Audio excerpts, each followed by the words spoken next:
Debo Samuel from the San Francisco 49ers, and this is the NFL Report.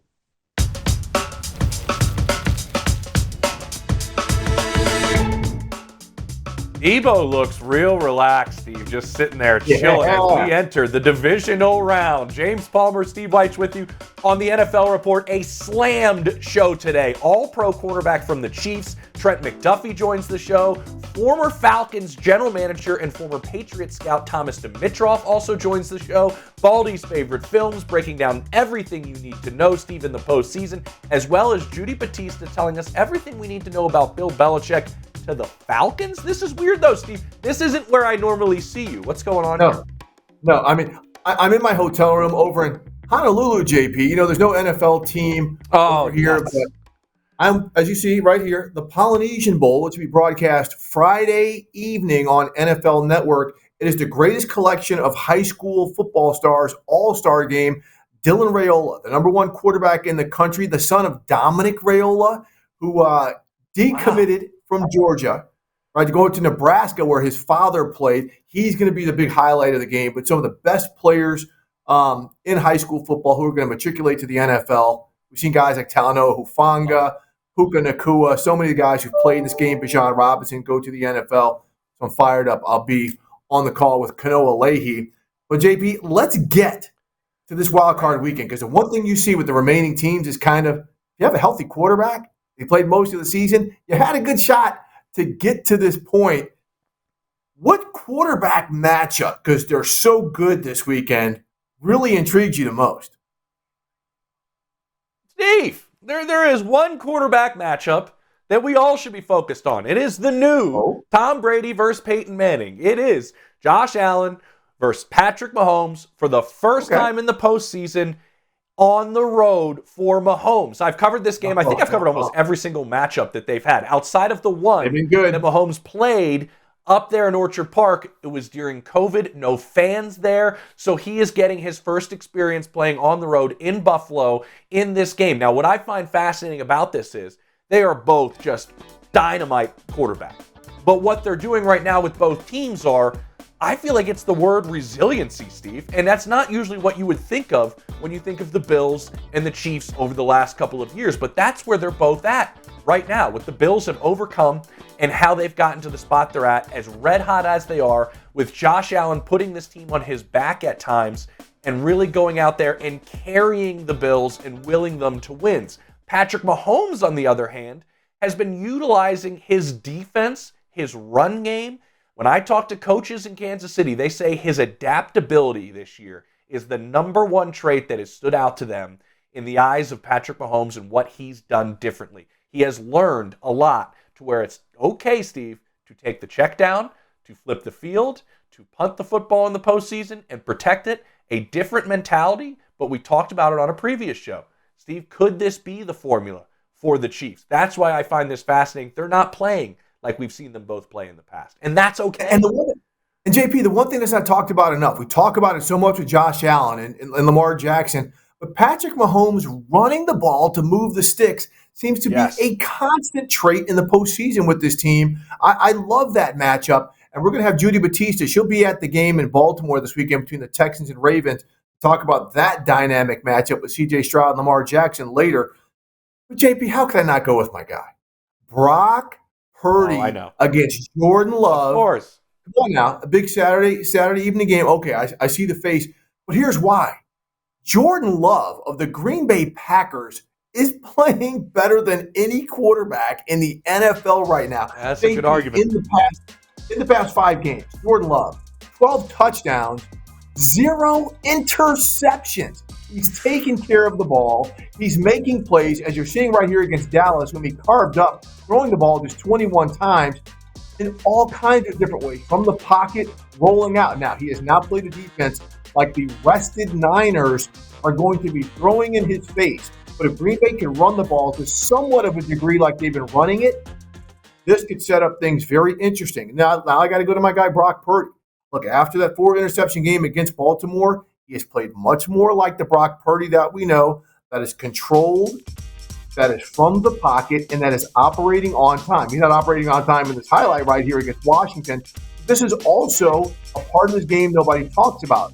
We had Deebo Samuel introduce us, and when we interviewed him last week, he talked about how much Purdy has got that killer in him, right? He's got the thing to push things over the top, and how they push the ball downfield, JP. This isn't just a dink and dunk quarterback. This is somebody who can win games. All right, JP, coming up next, the Detroit Lions. I mean, a team we've been on since the very beginning. They're playing a sleeper team. A sleeper team in the Tampa Bay Buccaneers that looked really good in destroying the Eagles in the wild card round. What is something they could do? Or what is something the Lions can do for Detroit to get to the conference championship game? I'll let you handle Detroit because I want to go down to Florida. I want to go to Tampa Bay where maybe there's not enough credit, Steve. We talk about the toughness of the Detroit Lions. I think we could say also this Tampa Bay Buccaneers team is extremely tough and extremely resilient in a sense. You look at everything that they've been through with their quarterback in battle, as we call it, with Baker Mayfield winning it this past offseason. We have to remember their offensive coordinator, Dave Canales, who was on this show last week, he's been to the postseason regularly when he was in Seattle. This team with the Buccaneers were in the postseason over the last several years with Tom Brady as their quarterback. They have been there. And you mentioned what they did against the Philadelphia Eagles, one of the best offensive lines in football. They manhandled them at the line of scrimmage. Yes, this defensive line played brilliantly. This is another very good offensive line, one of the best in football that the Detroit Lions have. And if this team can get physical up front and they can cause some issues in the timing and the way that Jared Goff operates this offense, this could be a sneaky, interesting matchup and a sneaky potential upset, possibly, Steve, for the Tampa Bay Buccaneers. It really could. And we're going to have Brian Baldinger on later to talk about this game because this is something he really wants to sink his teeth into after watching film. But I'm going to go back to this. And I talked about this for Detroit when they played the Rams in a wild card round, and I think it showed up. And that is the center of their defense. Chauncey Gardner-Johnson, who's been a little Twitter beef with Baker Mayfield this week in kind of that interior slot corner position. Kirby Joseph at safety. Some of the things that they do. And Brian Branch, my gosh, how good has this rookie been? Oh, yeah. Where does Tampa and Baker like to drive the ball? We saw it last week. It is kind of the middle of the field, a lot of the crossing routes, to set up some of the over-the-top stuff to Mike Evans, which they really couldn't get going. And I think this is going to be something that Detroit is going to have to use. I know their offense is going to have some tough sledding against this defense. We were watching Aiden Hutchinson here on the highlight put pressure. They're going to have to generate some of that pressure to flush Baker Mayfield to maybe get the ball out of his hands a little quicker. And again, that's where some of those guys in that secondary, particularly at the safeties, and Brian Branch, cause some problems in that passing game for Tampa Bay, JP, because this is going to be a fun game, and I'm with you. I think the Buccaneers cannot be underestimated. Really, JP, we know there's some great coaches coming down in this round here, this divisional round. Is there any that has any greater pressure than the other coming into this level? I would say, Steve, it's kind of the two guys that had the number one seed in the bye. I look at Harbaugh and what John Harbaugh is up against in Baltimore, because the last time they were in this situation was 2019, and Lamar won the MVP. Good. They had a bye, and then they went and they lost to the Titans in the divisional round, and their postseason was over. I think this is for John Harbaugh and for Lamar Jackson as well to get over a proverbial hump, because a lot of people have them as a Super Bowl favorite.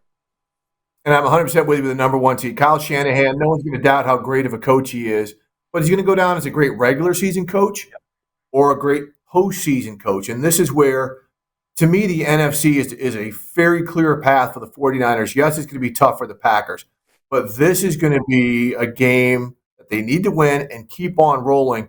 So this weekend, I think the 49ers, who are well rested, we know they were nicked up when they ended the season, they need to finish strong. This, again, they're playing a red-hot Packers team. It's going to be a heck of a challenge if they have it at Levi's.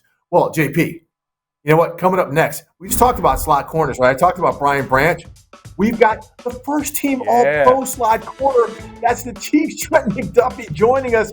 Oh, JP, this is going to be good. Don't go anywhere. Come back after the break for the NFL Review.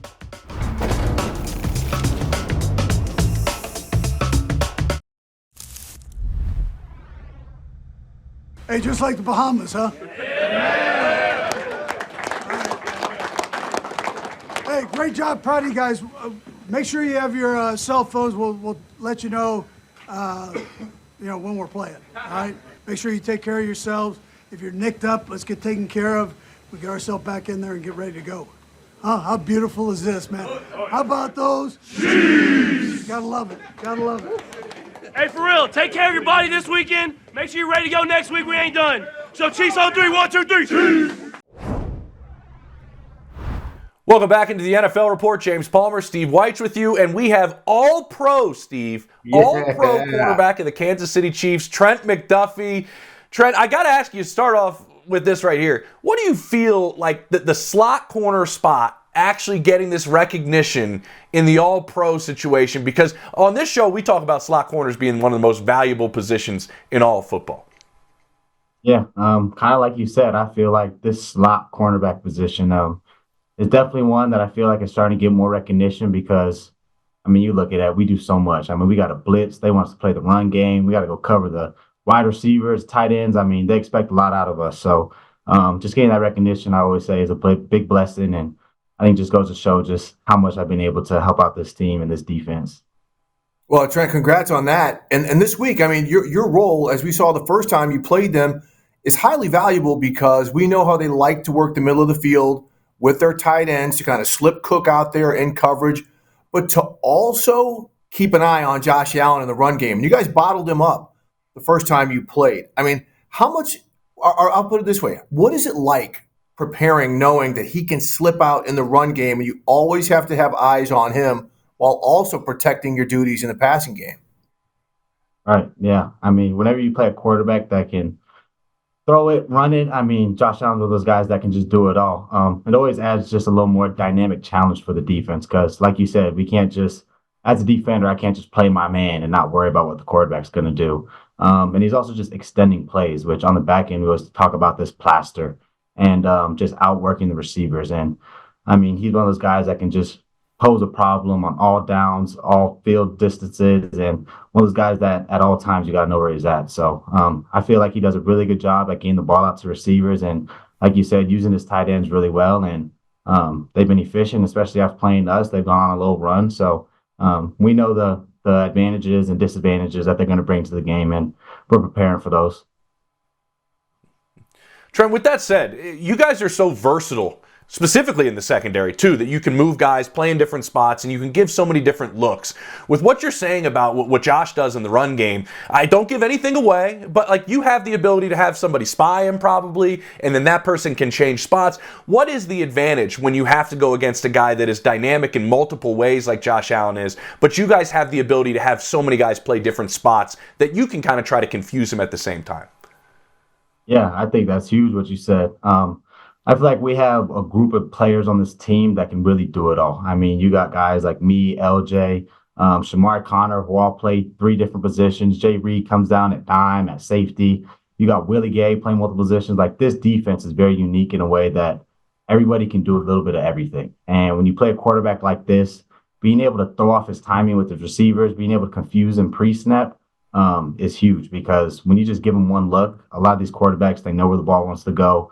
And a guy like Josh Allen, if you just sit everybody out wide and play man, he's ready to take off at any point. So Spags definitely does a great job at giving different disguises, different looks, and making a lot of the same defenses look the same but do different things out of them. So definitely just the movement-wise on the back end, on the front end, and just making sure he doesn't know just exactly where to go and give him just such an easy play. Each and every down is going to be huge. I'm kind of glad you ran down that roster of your teammates. And you mentioned LJ, L'Jarius Sneed. We've talked on this show all season long how there might not be an outside corner who's had a better season than him. What has been so effective and impactful for him? Why can he lock up a Stephon Diggs or another team's best receiver? What has worked so well as to where he's really, really climbed the ladder this season? Yeah, I think that dude is probably top 2, if 2 best cornerbacks in the league. When you look at somebody who each and every week literally goes out there, guards the number 1 receiver, all plays, all downs, doesn't complain, doesn't be like, oh, I need help over the top, is just a dog out there. And I feel like it all goes back to what he does off the field. He comes in each and every day, practices hard, watches film, constantly asking questions. I mean, we talk all the time about what receivers are going to do, splits and stuff like that. So just the knowledge of the game that he has and also just the confidence. I mean, when you're a guy like that who has to go out on the island and cover the best receivers day in and day out, the confidence got to be at a high. And he's one of those guys that is able to have that confidence and also just making sure he does his job well. And he's able to use his help and understands the defense. And I know for us on the back end, we love when we can just look out, know LJ's out there and be like, okay, that's going to cancel out a guy. Let's focus on these guys over here. I got to bring this up. We got to look. We're looking forward in the division round, but I got to look back real quick. When you guys were in the film room and you watch him jam Tyreek Hill at the line of scrimmage on that one play, what was the reaction in the film room when everybody got a chance to see that play together? I mean, you already know. Guys were hooting and hollering. The energy was high, and I got to say, this isn't the first time. This isn't the first time we've seen LJ do this. I mean, you go back game in and game out. I think he literally has done this every single game against these big-time receivers. So I think it just goes back to the skill set he has and just the ability to, like I said, play the DB position so well, locked in, and it just technique-wise is just one of the best out there, I think, right now. Yeah, even Tyreek had to give praise because he was just like, yeah, he jammed my you-know-what all the way to Cancun. Hey, but, defensively, we're talking so much about your defense. What about the change in identity of this team? Because we've always known the Chiefs to be this great offensive team, but now we're like, this is a lockdown defense. What about that identity change and how much you guys kind of walk around like, yeah, we're him, so to speak?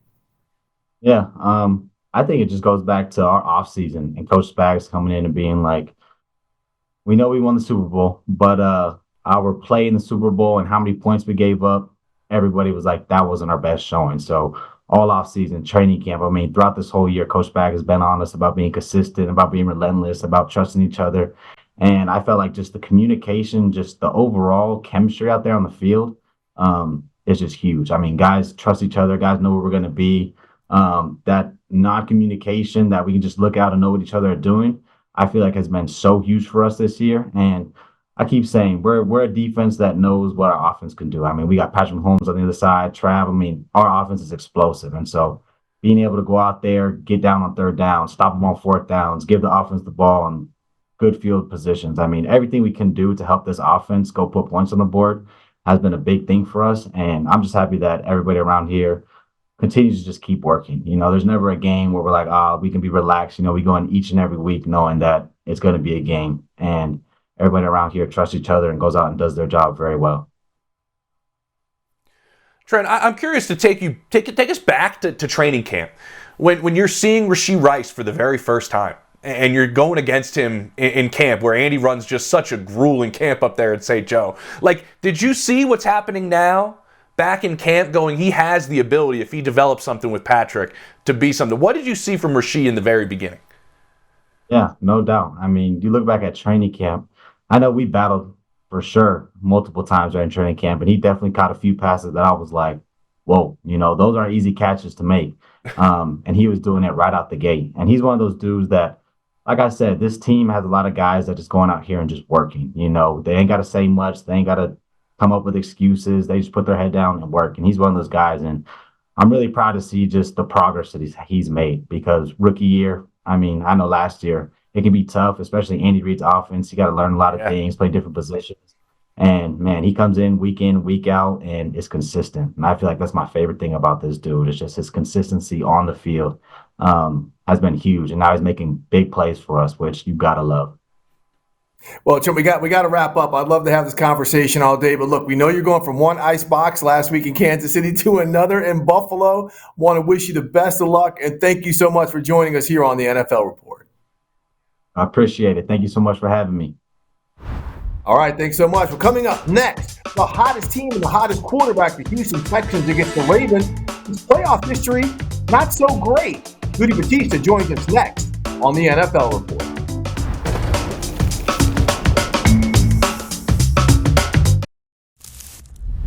We are back at the NFL Report, and James, one of our favorite people, NFL media insider Judy Batista. And Judy, let's get right to it.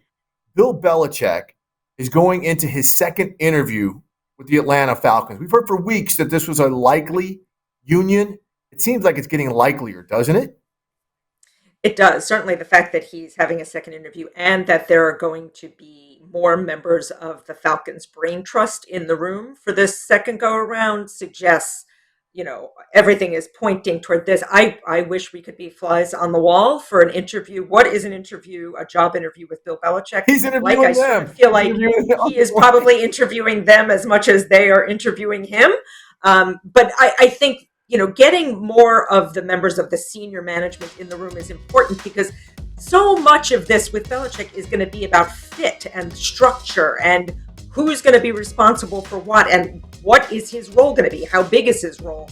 And so I think having, Rich McKay in there and others in the room with Arthur and Bill is really important to make sure everybody's comfortable with how it's going to be, because clearly at the Patriots, it ran its course with Bill having as much power as he did.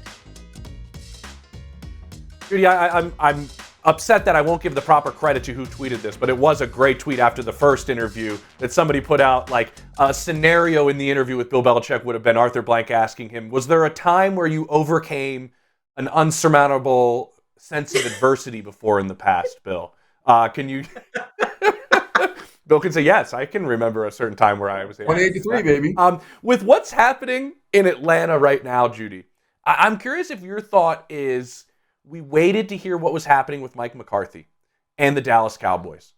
Does Bill being potentially unavailable maybe push Jerry Jones in the decision that he made to keep Mike McCarthy? I hope we someday get the timeline of events, because our great friend and colleague Jane Slater, I think, reported earlier today on the Insiders that it sounded to her like Jerry had not even looked around in these last few days, that it was all about Mike McCarthy and considering that, that he hadn't put a line in the water to see who might be interested in the job.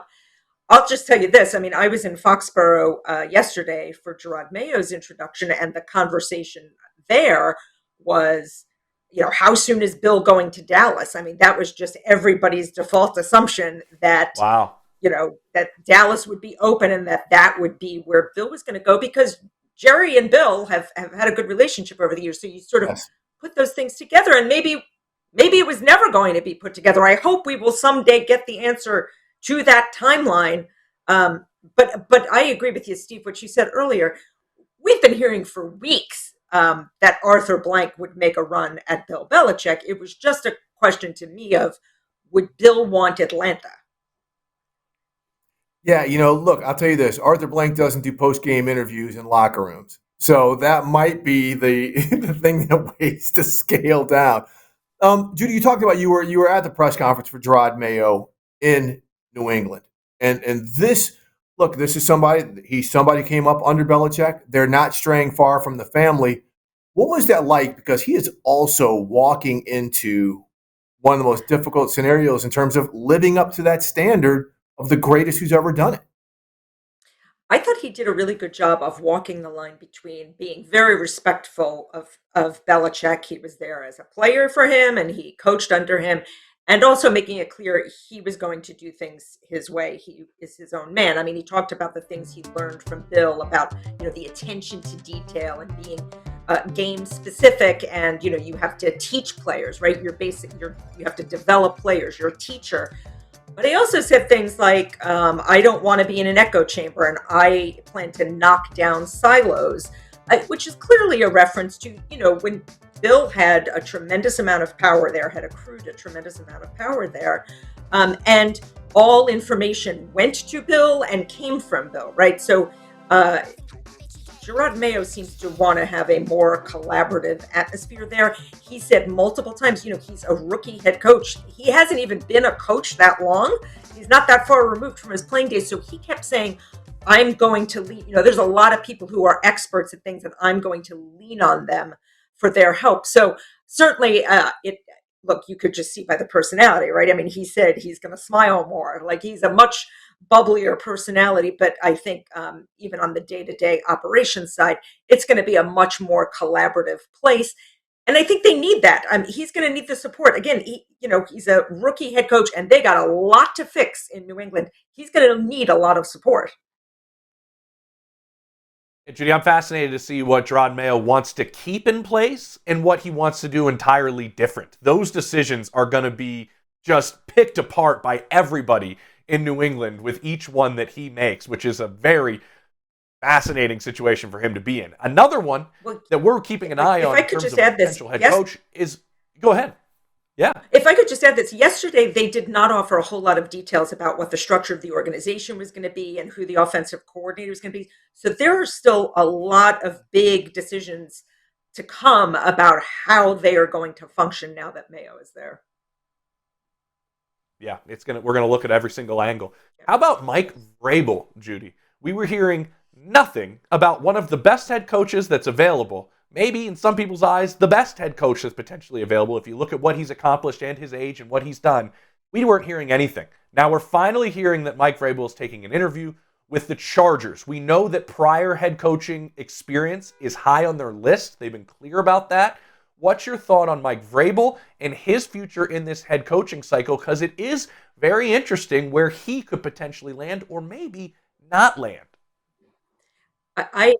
It's been curiously quiet, and I sort of wonder if now that the Dallas situation is settled, if now dominoes will start to fall. I sort of wonder if everybody was waiting to see what was going to happen in Dallas and what Jerry was going to do, and so now that that's out of the way, do other people make moves? Because you heard Vrabel's name linked to a potential opening in Dallas too. So now that that's off the table, does Vrabel start taking interviews? But I agree with you. It's been strangely quiet around Vrabel. I assume that there will be interest in him. There's still a lot of openings and a lot to go through. And of course, because the timeline is extended, because the league wants to slow things down, teams don't have to move quite so fast. But, I would expect that Vrabel is going to be in the mix for some of these jobs. I'd be surprised if he's not. Judy, this weekend you are going to be at that awesome Texans and Ravens game. Let's hear what quarterback Lamar Jackson had to say about the team's slow starts and shortcomings in the postseason. Your 4 previous playoff games, the offense didn't score more than 20 points. How much more confident do you feel that this year's offense has the ability to put up the points you need to win in the playoffs? I'm very confident. Very, very confident. Extremely confident. Judy, you heard Lamar Jackson's response, but the look on his face was like, oh, we got something for him. We got it. But do they? I mean, why should he feel so confident? Because this is a different offense, and he's a different quarterback than he has been with Todd Monken's offense. They do start slow. I mean, look, they're only 1-3 in the playoffs with Lamar as the starting quarterback, and incredibly, in those 4 games, they haven't scored a point in the first quarter. So obviously, they got to get out to a faster start. But I sort of set those aside because this offense is different. He is different this year. I was at the game against the Miami Dolphins. He played that game almost exclusively from the pocket. They were happy to leave him in the pocket. They didn't want him to get out and run. So he just tore them up from the pocket, which is not something in years past that Lamar has been doing, right? He would go out and run. He is so comfortable now. He's so comfortable in the pocket. He's so precise. It's a different offense, so I think there will be different results, and he should be extremely confident. He played so well this year, especially down the stretch. He's going to be the league MVP. He should have a great deal of confidence in this offense. Judy, if I could run like Lamar Jackson, I would not opt to just sit in the pocket and play quarterback. Like, I would be running everywhere just because you're more elusive and faster than everybody else on the field. But he has that ability to beat you in a variety of ways. I think it just must be so cool to be Lamar Jackson and to have his skills. Like, he's just awesome. I love to watch him. I'm so thrilled to be covering this game because I love to watch him play. I'm jealous, yeah. Well, you're going to get to see C.J. Stroud and a Texans defense that no one's talking enough about. That defense is playing well. Judy, we got to get going, but we appreciate you joining us. As always, have fun this weekend in Baltimore. And coming up next, the pack and running back Aaron Jones in that running game. Oh, it's caught the attention of Ryan Baldinger. He's playing by Green Bay. It's one of his favorite films to watch on the NFL Report.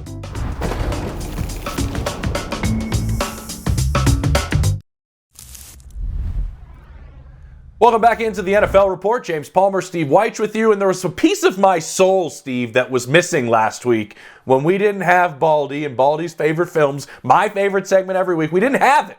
And there was a big part, Baldi, that was just missing in the show that just was not replicated or replaced by anything. Well, let's make up for it. I just got to get that out there. Let's there. make up for it this week. Let's do it. Let's get there. Yeah. All right. Yeah, let's have a double dose. Let's do it, Baldi. And listen, we watched, everybody watched that game down in Dallas. And everybody's eyes are focused on Jordan Love and what he's doing at the quarterback position. But the run game that the Packers have going right now for the last several weeks is something that you've seen and you've watched closely in the film room that I hear you just left.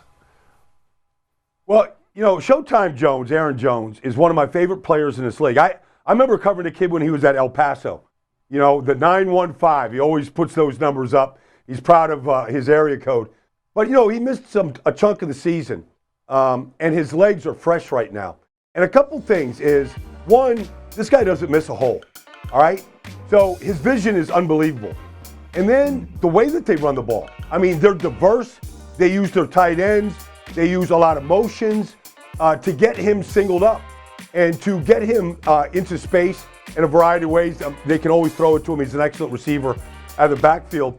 But, it doesn't matter if it's down the goal line like it was last week against Dallas, where he scored from the 1, he scored from the 3, he scored from the 9, and then short yardage, like you name it. And when you watch it, it's winebacks, it's toss, it's inside slant, it's outside zone. It's really every kind of run. And then what Matt LaFleur is doing and what Aaron is doing is, all right, which ones are working? Like, that's a wineback play, all right? And, and then if you look up front, the guys are not allowing penetration. They're rotating some offensive linemen up there, but they're in sync right now between the line and what Aaron Jones is doing. And over the last month, he's been the most productive running back in the NFL. Yeah, Baldi, that run game has set up the run action, which is why Jordan Love might be playing better than any quarterback right now when it just comes to efficiency, the plays downfield, the aggression.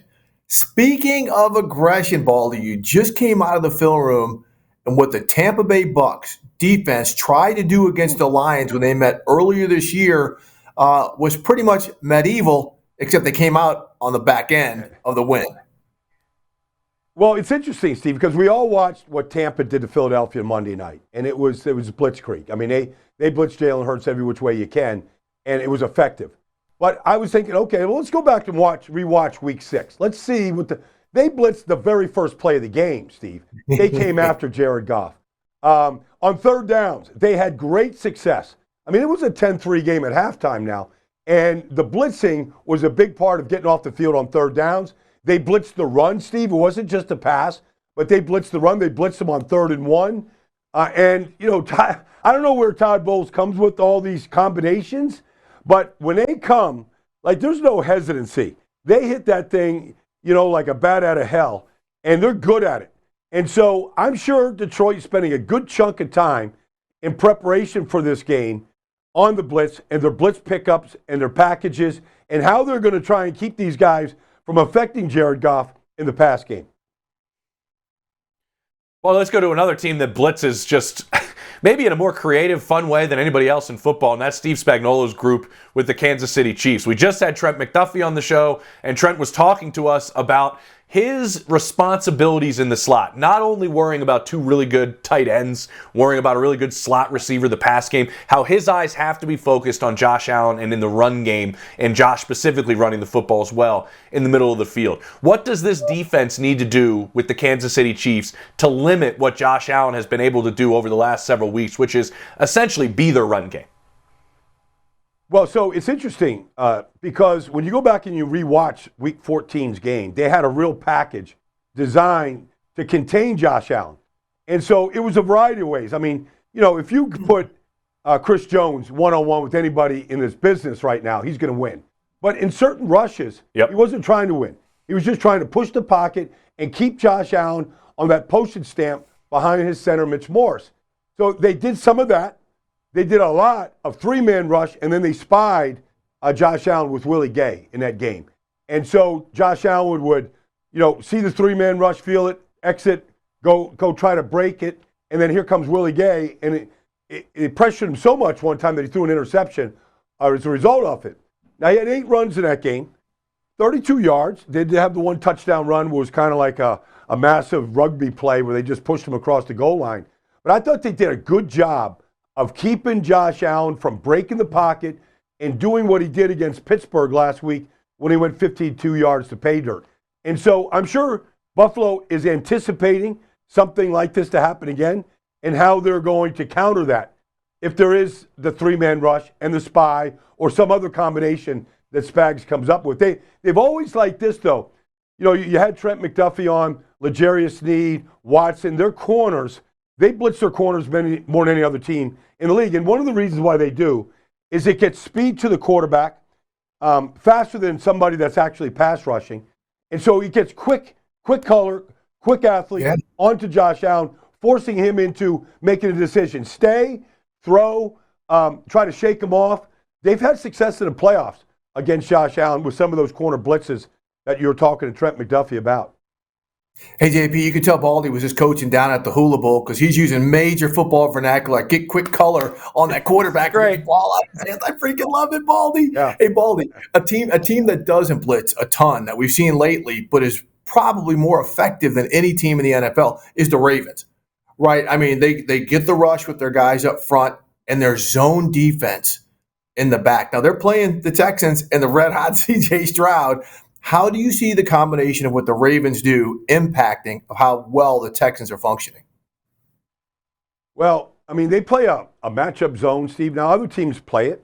I don't know that anybody plays it better than Baltimore right now. Kyle Hamilton's a huge part of it because of his length and all the different places they put him. And the addition of Jadeveon Clowney, Kyle Van Noy to go with Matabike, they've got ways that they overload and get after you, but they zone up behind it. And if you look at, Brock Purdy in this game, if you look at Jared Goff midseason, if you look at Geno Smith, all these quarterbacks that came in playing pretty good football, all left struggling. Tua Tagovailoa struggled against this defense. Because part of it is you don't know where the matchup is coming from depending on the route combinations. So the quarterback doesn't get a good pre-snap read of where guys are going to be. They don't discover where they're going until the ball is snapped. And sometimes that's a little bit too late, and it makes that quarterback hold the ball like you see right there, Brock Purdy in that blowout win that Baltimore had.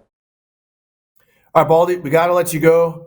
Aloha, my brother. You just finished the Hula Bowl. I'm here at the Polynesian Bowl. I'm feeling really left out here. Yeah. Hey, JP, but that's all right. Everybody says hello to you, Baldi.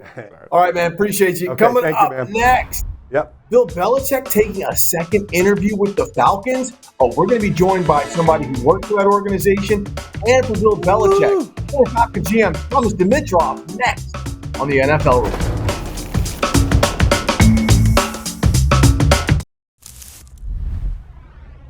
All right, we're back at the NFL Report. And James, I've been looking forward to this. We are bringing in former Falcons General Manager Thomas Dimitroff. TD, how you doing, man? I can't wait to talk to you guys. It is cold and hot down here in Atlanta for sure. There's a lot going on. Well, on that note, because we were going to slow play into that, but on that note, let's get right to it. You talk about it hot being in Atlanta, TD, and that's because Bill Belichick, who you used to work for with the Patriots, is having his second interview with the Atlanta Falcons where you served as general manager. Just knowing that building, what do you think these tea leaves are telling us about what could possibly happen or what's likely to happen? Of course, I have not been in conversation with anyone about this. This is me stepping back, knowing both gentlemen very well, right? You have Arthur Blank, one of the best owners in the league, as you know. He's going to do all he can to make and help that organization be the best that it can possibly be at so many levels, as you know that. And then you have Bill Belichick, who I maintain, and as does your buddy Scott Pioli and all of us who have been around him. He is the very best in modern times. And just like Mike Lombardi said, he is probably third only behind Vince Lombardi and Paul Brown. Like, what he can do for an organization is in my mind, unparalleled. And so wherever he ends up going and whatever he ends up doing, you and I both know he brings the organization that he does go to closer to a Super Bowl in the next 3 to 4 years than anyone out there in my mind. And that's not taking away from anyone out there that we know. This is an amazing, in my mind, group of coaches. With Dan Quinn out there, you know how I feel about him. With Mike Vrabel out there, with Harbaugh, there's a lot of great opportunities. It's going to be really interesting. TD, I'm curious, with Bill Belichick and you knowing him so well, and there's 7 openings right now, does he fit in all 7, though? I feel like when you look at him and what he's accomplished and what he's done, is there a certain group of teams that probably fit him better than saying maybe just because he's at the top of your list, he would fit all 7 of these? Look, my feeling on this is anyone who has the stature that Bill Belichick has, and of course there are very few, but any of those really experienced coaches that have a really strong stance on everything, and they should, right? They deserve it through an incredible amount of time in this league and an understanding of football. The only thing I would say is those organizations that have that first-time general manager or first or second-year general manager, it becomes a little more complicated. Thomas, I want you to kind of take us through the process, not specifically speaking to anyone, but using your experiences, right? When I worked for the Atlanta Journal-Constitution, I covered the team when you were hired as general manager, and it's a 2-parter, but just your experiences going through the interview process to get this job that so many people are doing right now, interviewing for jobs. And then the second part is when you were part of the coaching search in Atlanta, when you ended up hiring Dan Quinn. So where do you want me to lead on that then? Sorry, Steve. So let's start. Let's start with you going through the process, which so many of these GM candidates are going through right now. Like, okay, how do I interview for this position? What do I tell teams how I want to build this team? Because you came in not knowing who your head coach was going to be. Yeah, when I first started way back in 2008, when we brought on Mike Smith, through that whole process, and then moving on to Dan Quinn, obviously in 2015, very different search situations, right? I mean, Arthur Blank was really good to allow me as a general manager, a first-time general manager, to go through myriad lists as far as what we needed at that point. That is so. There are so many layers to it, Steve. But to me, it's contingent on where your organization is at that time, right? Our interview process for Mike Smith back in early 2008 was very different than it was with Dan Quinn in 2015 because of where we were roster-wise, where we were with a quarterback, what we needed to do. Mike Smith, as you know, great head coach, 3-time coach of the year, and there were changes that need to be made, right? You look at that as a GM and as an owner, of course, and you say, okay, here are all the great things about the former head coach that was here and now, and here are the things that were challenges. We want to make sure that the next head coach that comes in doesn't bring to the table some of the same challenges, or that person, the new head coach, potentially to come in. We know that coach is not going to be running the same line of trying to deal with some of the stuff that maybe slow played the coach that came in or was there before. I guess what I'm saying is very, very different in a lot of layers, and a lot of conversations about leadership, about abilities of the coaches, right? We would go through myriad conversations, again, to use that word, about how, what is the best way to approach that coach? You're talking about ability to coach, you're talking about ability in the meeting room, you're talking about ability to develop players. Those are things that we really have to drill down on as general managers and former general managers. And for everybody listening, that's kind of what's happening in Washington, right, Thomas? They get Adam Peters, and now they're kind of going into their head coaching kind of search after they've established that. So to piggyback off of what you just said, I'm fascinated by, we're so entrenched in where coaches come from. Their coaching tree, as we always say. What tree did they come from? Did that ever play a factor, or does it play a factor when you're looking at a coach, knowing where he came from and which tree he came from? Yeah, there's no question about that, James. I mean, you're looking about how they were raised. Their approaches to building a team, their approaches, and their former, whoever they came up through, their former head coach, their mentors, so to speak, how they, quite honestly, and a lot of GMs do this, how was this this guy that we're going to be interviewing now, how is he raised as far as personnel goes, right? Make no mistake about it, James. Every one of these GMs that have personnel background want to make sure that they are pairing with a coach that understands personnel, understands the ability to evaluate, understands, again, there are so many levels to evaluating. That is a big, big deal. No one, and I go back into my first time with someone like Mike Smith. I wanted to make sure that Mike knew about evaluation, believed in evaluation, believed in the scouting system, and understood that the scout and the coach coach. And then within that we are able to come together as GM and head coach and be able to discuss at so many levels the nuances of the system. That is vital. Most of these general managers out there, most, not all, of course, you guys know this, Howie Roseman and Mickey Loomis, two of the best out there. Those guys came from a different road, just like Brandon Beane did, right? Brandon Beane too, yeah. Yeah, I mean, there's some really good ones out there that don't have personnel background. Everyone in this spot wants to make sure they have a workable relationship with their head coach. No one wants to come in this where they're batting their head against the wall every day that they're trying to help build the team, James. So, again, very, very, very, very important to make sure you know how these guys are raised. And some, last point, some that were raised in certain paradigms that don't have a real respect for the personnel staff, that can be very treacherous. And it can be a short-lived relationship, of course. Thomas, I'm so glad you said that because I remember the union with you and Mike Smith, and you stressed the importance of the separate but collaborative dynamics that you were just talking about. Lastly, we have about a minute here, Thomas. You got to find a quarterback. You were fortunate to come into a situation your first time. You had a number 3 overall pick, and you got Matt Ryan. How vital is it, when you look at some of these circumstances, to know who is going to be the proper guy to fit into your locker room? And real quick with a caveat, remember, Thomas, everyone was telling you to draft defensive lineman Glenn Dorsey instead of Matt Ryan at that time.